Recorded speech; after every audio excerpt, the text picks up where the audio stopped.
development. We are here because we are visiting another artist, Jonathan Wade. He is a ceramist. I don't see his work as just ceramics. His work is very unusual. For me, it's more like sculpture. His work is really inspired by nature, and you can see these shapes from nature, how they presented in his sculpture. And he has very interesting ideas behind his work. Very interesting philosophy and understanding of the beauty and ugliness. So I'm very excited to see him, and I have lots of questions to ask. Hello, Jonathan. Hello. Hi, hello. Good to see you. Nice to see you. My name's Jonathan Wade. I'm an artist living and working in Glasgow, and this is my studio building. Please come inside. Thank you.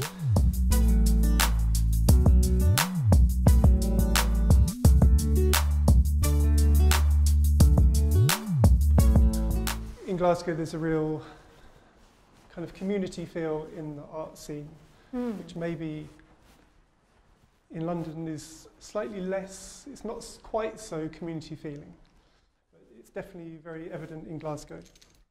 So people working together, doing projects together, organising exhibitions together. And my studio is in here. Please come in.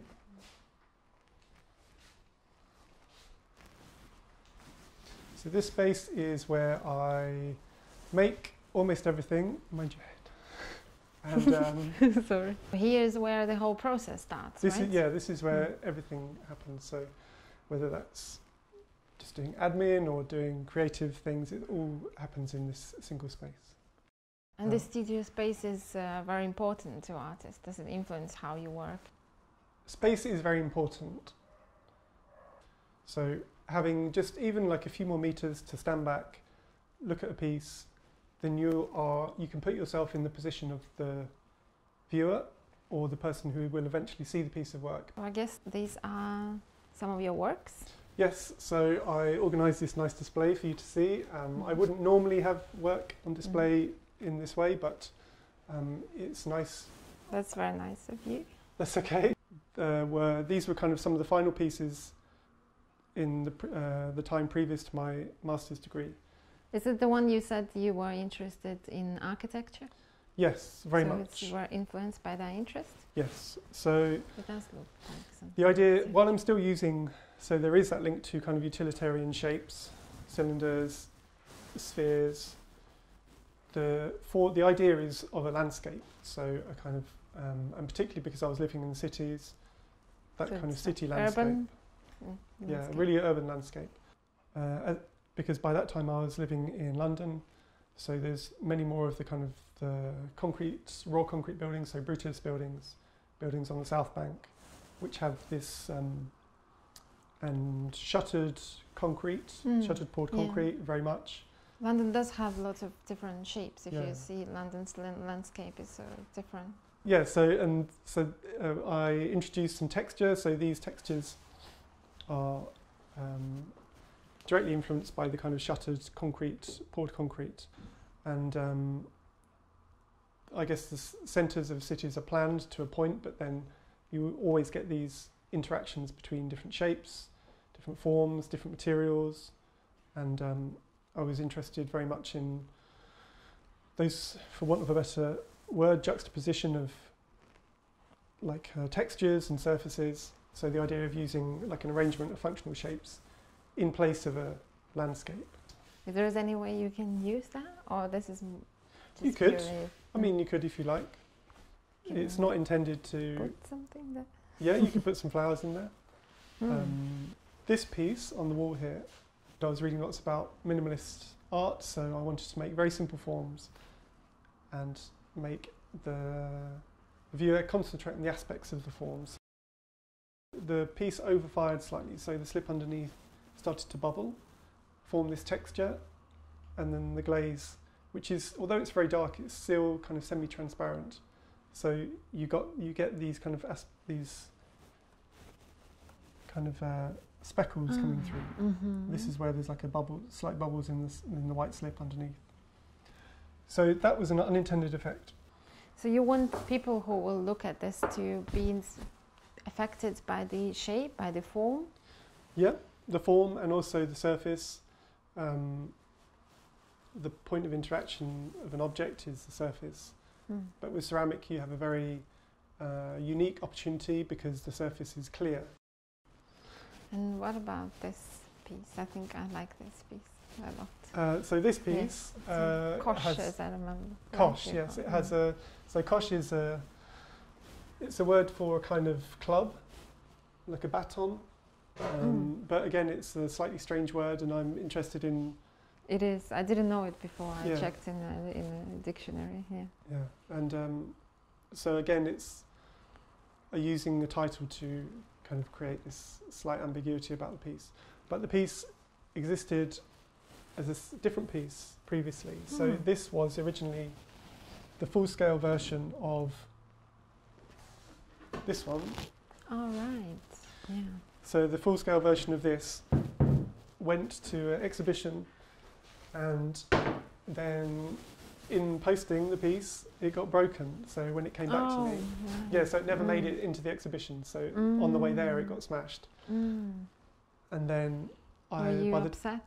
Yeah, I was a bit upset about that because it was a large piece and it was going to quite a good exhibition. And by the time it came back to me, it was just in pieces in the box. So this big box, and then difficult to look just at it. like a few inches of rubble and dust and chunks in the bottom. The accident led you to the new artwork, in a way. Yes. Yeah. So it was that made me think.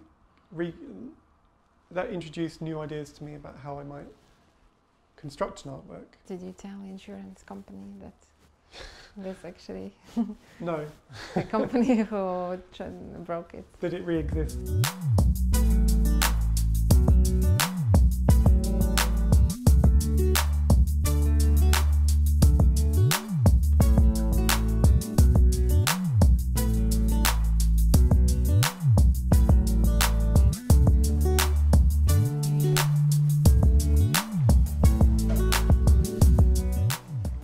Tell me, where does your inspiration come from?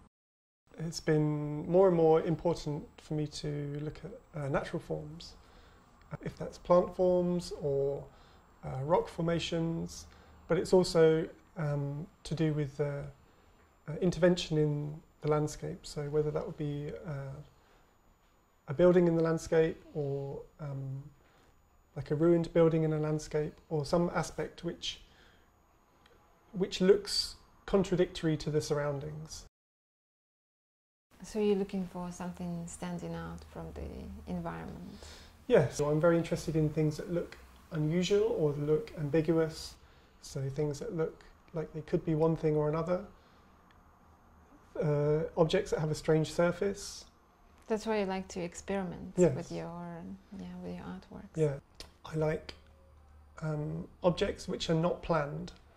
So I like architecture that is not designed, or architecture. What it could be. Or what so, for instance, if someone builds a shed, the reason for building that shed is probably not to create a beautiful building. It's more important its function as a kind of a building container, and then it will also be dictated by the materials that are available to the person at the time. How it looks is not the most important thing. You find beauty in this, in a way, in objects which were not planned to be beautiful, right? Exactly. Can I say, for example, that some of your artworks, like this mask, it has this presence of this unplanned beauty? But then I don't mind, even if it's not beautiful, I don't mind. If it's slightly ugly, that's okay.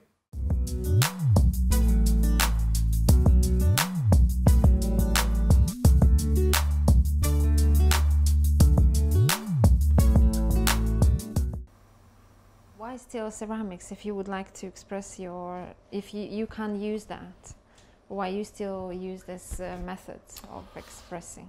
Yes. If there is no use, but then you can use another methods of, you can do sculpture, for example. You don't need to do ceramics. Yes, for that. I do love using ceramic. I've got familiarity with it. I think a lot of what I do, I think through ceramics. Would you agree is this, that the ideas are very important in art, and just what kind of materials or methods you use to express them? It's up to different people. Like yours is ceramics, and for other people it's... And for me, the aspect of making is very, very important. I wouldn't be against using another craftsperson or manufacturer to make certain aspects, but the ceramic thing, I want to do it myself because that's the aspect of control that I have. But is it true that through your art you want to communicate your ideas to the world, to other people? Maybe it's subconsciously, but this is the will to communicate. Yes. I don't feel I'm on a mission to explain things to people. I see my role as just to be a translator, almost a translator for my experience.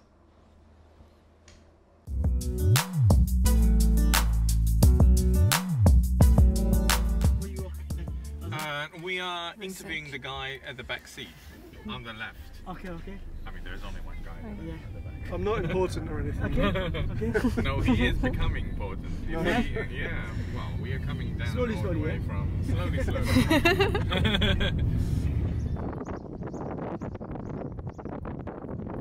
It's going to see some small buildings which are called dovecots. They're all dovecots which people built alongside the old railway.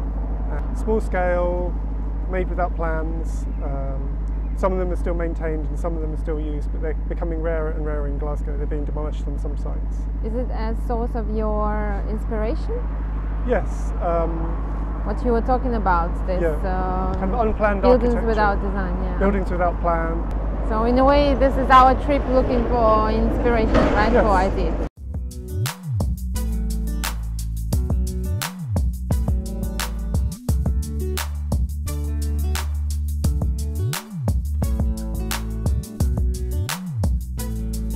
Can I say some of the artworks we have seen yesterday, like the yellow artwork on the wall? I'm sorry if I don't remember the name, if I call it a bit silly. It's inspired by walking in this kind of areas, industrial areas and nature as well. Yeah. And seeing this undesigned or not designed buildings. Yes, and also interventions in natural landscapes. What does art mean to you? It's what I do for a living. It's also my life. It's something I think about all the time. I can't imagine living without some kind of artistic involvement. It's something that I think humans are naturally creative. I think it's definitely instinctive to the human condition. Maybe it will be the similar questions. What do you think art means to all people's lives? General public, people who are not even related to art, connected to art. Do you think it can change anything? I think it can certainly change things for people. It can make people think. It can show people new things. Well, it doesn't have to be, you don't expect people to agree with everything or to like everything, but that's almost unimportant. The more important thing is that it's provoking thought, and I think it can be very powerful.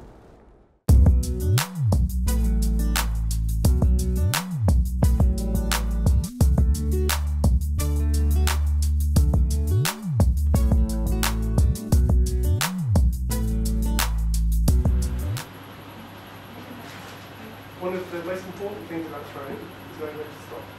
Yeah. It is. Massively. Happy? Yeah. Great. You got a bite to eat. Change of profession. How far in relation to?